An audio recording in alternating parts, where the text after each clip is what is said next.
It's time to reveal my inspiration behind this challenge. By the way, welcome to day 21 of my 125-day challenge.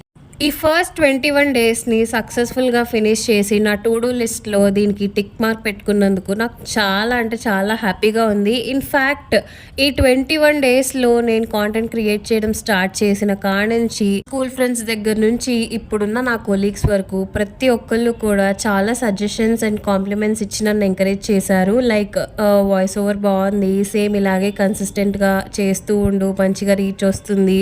And ఇలా నాకు ఫ్రీక్వెంట్గా daily at least 1 comment or message అయినా ఉండేదన్నమాట నా డిఎమ్స్లో. And దీని వెనకాల నా ఇన్స్పిరేషన్ ఎవరు అన్న విషయానికి వస్తే it is none other than Kavya Suha. She is a fitness influencer. But తన ఫిట్నెస్ కంటే కూడా నేను తన వాయిస్ ఓవర్స్కి పెద్ద ఫ్యాన్ని. తను యాక్చువల్లీ ఒక 70 డేస్ ఛాలెంజ్ స్టార్ట్ చేసింది to get her dream YSL bag. నేను కూడా నా బర్త్డే అకేషన్గా ఈ ఛాలెంజ్ స్టార్ట్ చేశాను. So this is all about my day 21.